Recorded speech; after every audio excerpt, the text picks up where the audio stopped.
Good morning and welcome to online class. Day 9, class 6, subject social studies. Lesson 1.6 topic is development.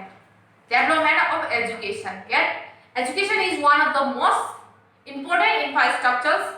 Yes, human life is very easy.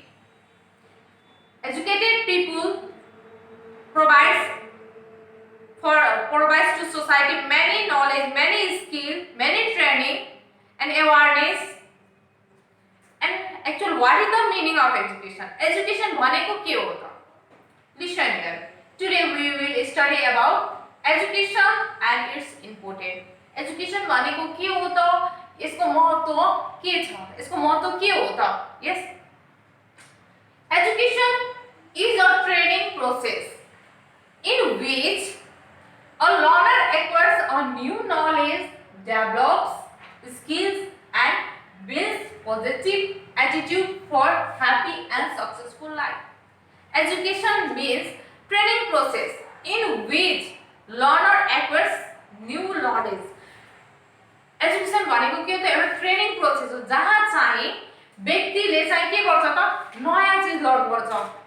नयाँ चीज उसले के गर्छ त? Learn गर्छ. And develop skill. विकसित के हुन्छ उसको स्किल के हुन्छ त? विकसित हुँदै जान्छ. हामी जति एजुकेसन भित्र जान्छौं नि हामी त्यति डेभलप हुन्छ हाम्रो skill. And builds positive attitude. Educated people always think positive things.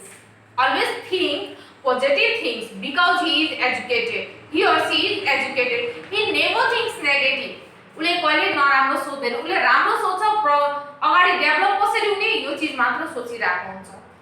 And for happy and successful life. उले पोजिटिभ सोच्छ, उले नयाँ स्किल लर्न गर्छ, नयाँ थिंग्स लर्न गर्छ र आफ्नो लाइफलाई कसरी खुशीसँग अगाडि बढाउने र कसरी आफ्नो लाइफलाई सक्सेस गराउने हो भनेर चाहिँ यहाँबाट हामीलाई थाहा हुन्छ. एजुकेटेड पिपुलले चाहिँ आफ्नो लाइफलाई कसरी सक्सेसफुल र ह्यापी बनाउँछ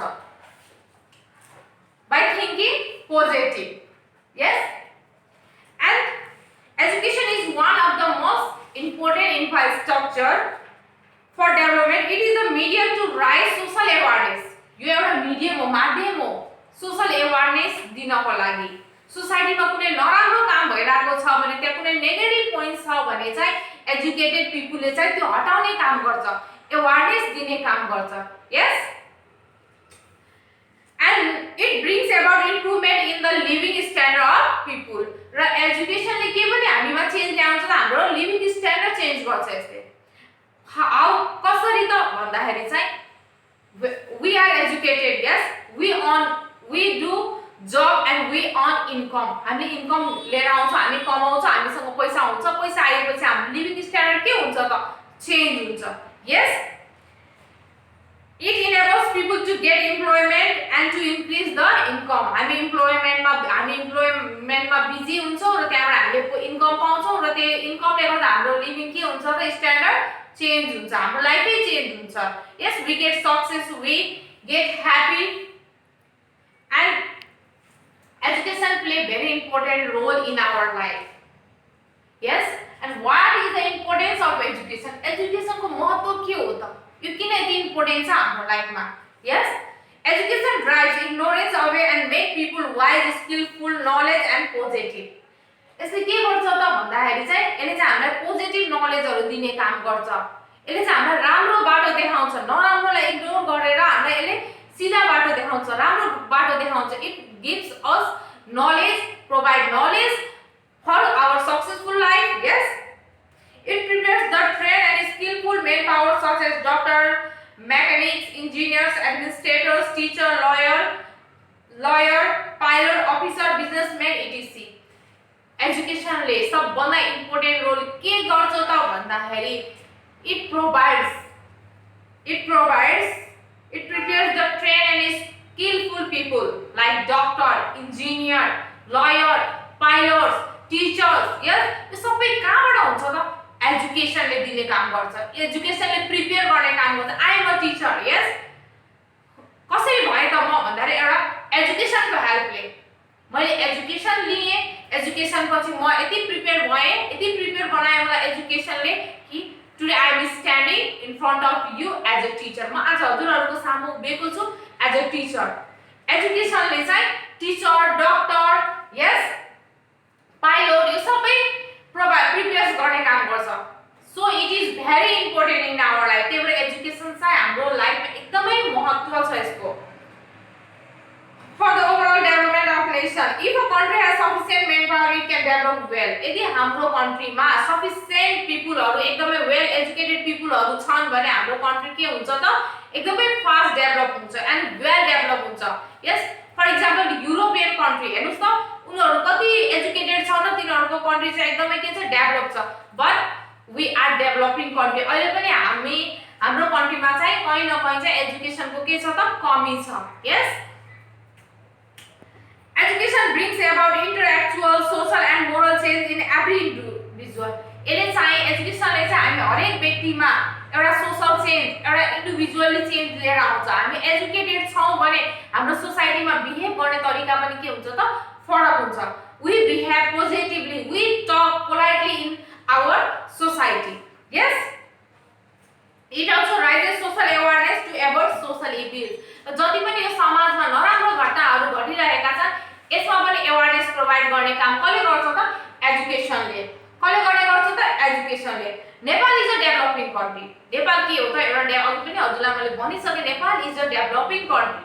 यस, it has short history of formal education. र हाम्रो नेपालमा चाहिँ एजुकेसनको थोरै चाहिँ सानो चाहिँ के छ त हिस्ट्री छ। यो चाहिँ जङ्गबहादुर राणाको पिरियडमा इस्टाब्लिश भएको हो। यस, यो 1910 BS मा इस्टाब्लिश भएको हो। After the establishment, दरबार हाई स्कुल पछि इस्टाब्लिश भएको हो। यो दरबार हाई स्कुल चाहिँ जङ्गबहादुर राणाले इस्टाब्लिश गर्नु भएको थियो आफ्नो राणा फ्यामिलीको लागि मात्रै। only for Rana's family only. After the advent of democracy in 2007 BS, the wave of education developed spread in Nepal. त्यसपछि डेमोक्रेसी आयो। डेमोक्रेसी आइसकेपछि एजुकेसन चाहिँ के भयो एकदमै फुली स्प्रेड भयो, हरेक ठाउँमा चाहिँ फैलियो। यस, same like that the government made several plans and policies to develop education. त्यसपछि चाहिँ गभर्नमेन्टहरुले के गर्न थाल्यो त प्लान बनाउन थाल्यो। कसरी यो एजुकेसनलाई डेभलप गर्ने त, कसरी यो एजुकेसनलाई सबै ठाउँमा लैजाने त भन्ने कुरा के गर प्लान एन्ड पोलिसी बन्न थाल्यो एजुकेसनमा। And government helps many school colleges, yes, including university have been established. त्यसपछि स्कुलहरु, कलेजहरु, युनिभर्सिटीहरु ठाउँ-ठाउँमा के हुन थाल्यो त established हुन थाल्यो।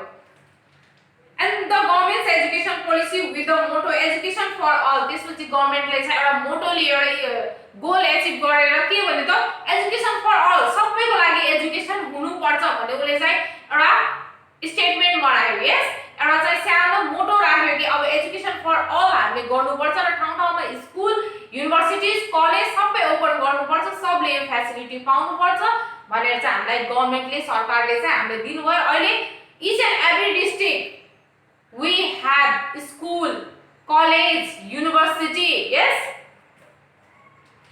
and the government education policy, yes, has benefited many people who could not attend formal education program in school, college, university. The government introduced the non-formal education program also. Formal मात्र नभएर informal education पनि खोलिदिनु भयो, किनभने सबैसँग formal education लिने अब केही फ्यासिलिटी हुँदैन। त्यही भएर गभर्नमेन्टले के गरिदिनु भयो त इन्फर्मल एजुकेसन पनि खोलिदिनु भयो।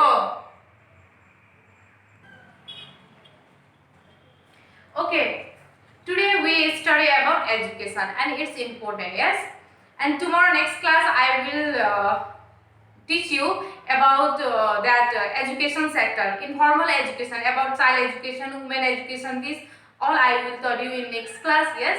And today I will give you some tasks. Please complete their tasks and show me in time, okay? And your task is, why is education and infrastructure of development? किन education infrastructure of development हो त त्यसको पुरा describe गरेर answer पुरा details मा लेख्नु होला है। And next, how can education improve the living standard of people? मान्छेको लिभिङ स्ट्यान्डर्ड कसरी चेन्ज गर्छ त एजुकेसनले? यस, हामी सबैलाई थाहा छ एजुकेसन भएको व्यक्तिले चाहिँ जब गर्नुहुन्छ र जबबाट इन्कम पाउनुहुन्छ र इन्कम पाइसकेपछि उहाँको लाइफ स्ट्यान्डर्ड चेन्ज गर्ने कोसिस गर्नुहुन्छ र गर्नु पनि हुन्छ, किनभने हामीसँग इन्कम छ, हामीले डिमान्ड गरेको चिजहरू पाउँछौँ र डिमान्ड गरेको चिज पाइसकेपछि के हुन्छ त हाम्रो लाइफ स्ट्यान्डर्ड हुन जान्छ। यस पुरा डिटेल्स लेख्नु होला अनि चाहे यसलाई लर्न पनि गर्नु, you learn also and right also, okay.